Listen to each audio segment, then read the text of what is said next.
au moins ñu gis un acte bi nga xamante ne moom Abdou Karim Gueye posé na ko wàcc sur le terrain demoon ministère bi ñu dénk wàllu njaboot gi li muy naqarlu ak li muy laajte moom moo di koppar yi nga xamante ne daanaka moom la ancien ministre bi waxoon. 771 millions fu mu dugg. waaw Abdou Karim jàmbaar la c'est mel nañu loolu à chaque fois qu'il y a des choses importantes ci réew mi il joue son rôle parce que c'est ça l'activisme. Ce pays-là nous avons besoin de Abdou Karim Gueye xam nga quand la nature a horreur du vide c'est parce que rien ne se fait dans ce pays-là que tout le monde fait quelque chose. Bamba. Oui. C'est ça la loi de la nature. La nature a horreur du vide. Quand personne ne fait rien, tout le monde tente de faire quelque chose. Et aujourd'hui, si je suis obligé de parler de constitution, c'est parce que les constitutionnalistes ci réew mi dañoo noppi. Sinon man je devrais être quelqu'un qui écoute les constitutionnalistes. xam li xew. ci télévision yi ñoo waroon toog fii di waxoo constitution. Si aujourd'hui moi Kandé simple géographe journaliste patati patata si je parle d'économie.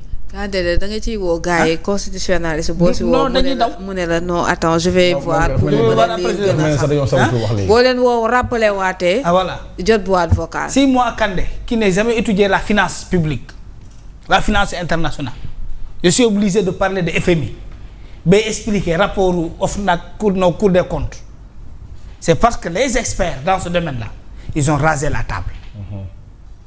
Et qu'est-ce qui se passe dans ce pays-là? Non, on doit poser les questions. Nous, réew mi, quel est le vent là qui a traversé ce pays? Ban jinne moo fi jaar yor caméra dugg ci kër jàmbur yi ci vie privée jàmbur yi film na ñëpp jël affaire yi jox ko Ousmane Sonko ak Bassirou Diomaye Faye parce que Youssou Ndour kat woyoon na ko bu guddi wooy wala la waxoon dekkoon saa rek mu doon bëccëg kon nga gis musiba naaru laay. waaw xam nga Youssou Ndour woyoon na ko. guddi waaw. Quel est maintenant ce monstre qui nous a tous filmés ban ji ne moo ñu filmé ñun ñëpp dans notre vie privée ba jël carte USB bi wala clé USB bi dem dénk ko Diomaye ak Ousmane Sonko ne ko gaa yaa ngi xaw ma ndax yéen ni jëli fi may waay gaa yaa ngi kii toog fee di jaay expert ci juridisme mu ngi nii Sonko jël clé bi yónnee ko nekk j'étais vie entre mes mains kii toog fee di jaay constitutionnaliste émir mais bu gën a ngand ci réew mi Diomaye woo ko nekk ta vie privée et là maa ngi ñu tey ko keneen ki toog fee di jaay constitution économiste El Malick Ndiaye bu assemblée nationale nekk ta vie privée mu ngi niitee ko ba tax na réew mi ñëpp ne pataaral pendant que ce pays là sombre se noie et on parle de 700 millions 700 et poussière millions presque milliard rek. ça va presque 1 milliard. dëgg la de. nit moo toog ci télé wax calculer ba génne écart mu génn def sortie weddil boppam nee na day def leeralaat dugal boppam nit kooku ba tey kenn inquiété wu ko ci réew mi tout le monde sait que 37 milliards nee na mes gars yi ñoo toog Thierno Alassane Sall toog nekk 37 milliards yi génn na ci banque bi kenn xamul fu mu dugg mais Jean-Michel Sène toog ci télé bi reconnaître na xaalis ba génn na kon ñoom ñaar la moo leen séparé et notre justice se tait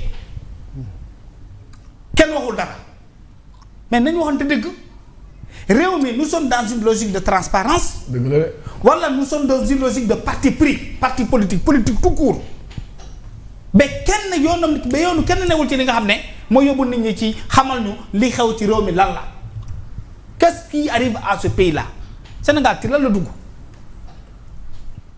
nit toog ne 5 milliards yi bu dee moo ko jël moo tey mujjul fenn on DG toog ne 100 milliards ci fi ma ne woon dugg na fu kenn xamul tudd nit kooku on le reconduit dans son gouvernement dans un pays de jubal jubanti est-ce que nit ñi xam nañu ce qui se passe dans ce pays là nit toog jël booy téye ko fale defaral ko procès ne deful dara il n'est ni juge ni procureur ni avocat. Ouais. On parle des biens publics Ousmane Sonko Dakar Arena moom ak Jean-Michel Sène la justice toog jàpp ñaamuram quoi mais comme si réew mi lu ñëpp moom benn groupe moo am sañ-sañ jël ko di ci def li ko neex di ko salfaañi te du mujj fenn.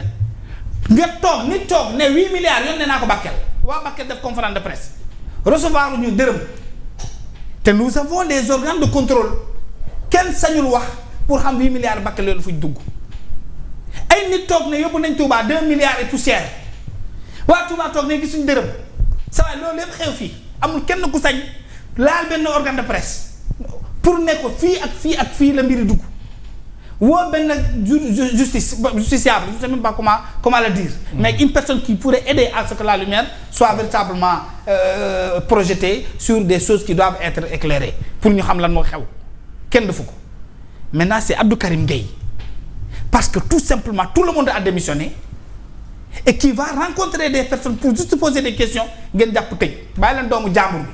Très bien, merci beaucoup. Merci beaucoup à Antigone qui est là-bas depuis ce matin. Elle vient juste de dire que finalement il a été libéré. Ils ont été libérés. Oui, ils ont été libérés plus tôt parce que ñoom ñaar lañ moom Abdou Karim Gueye ak ki nga xamante ne moom moo di Babacar. Félicitations à toi Antigone pour également ce qu'elle est en train de faire aussi parce que depuis ce matin elle est au devant de la scène pour dire non à cette arrestation. dafa am solo mooy gis nga Fatima. Ce pays est une vraie blague.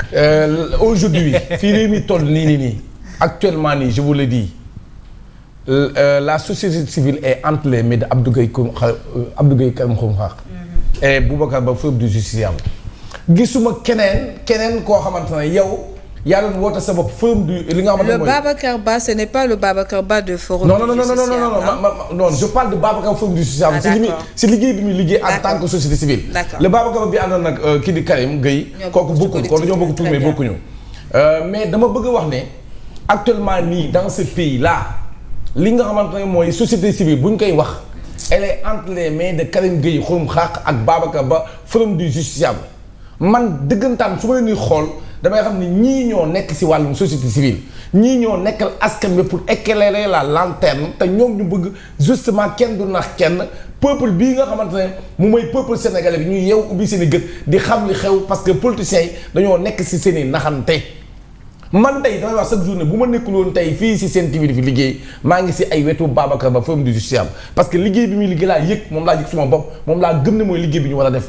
Et il faut les saluer de passage parce que tey képp koo xamante ne da nga naan wax ne yaa ngi société civile ñoom ñëpp dañoo démissionné déggatoo ñu bëri xamatoo fu ñu nekk xamatoo tey lu ñuy wax xamatoo tey pourquoi géntuñu xamatoo tey li ñuy gis ci population bi ñu koy subir moo xam injustice moo xam loo xamante ne dañ koy dégg mu nekk ay détournement présumé moo xam li nga xam ne sa xel dañuy ñaaw njot ci ay yoo xamante ne doo xam nu mu demee mais tey gisoo ci kenn koo xamante ne yaa ngi wootee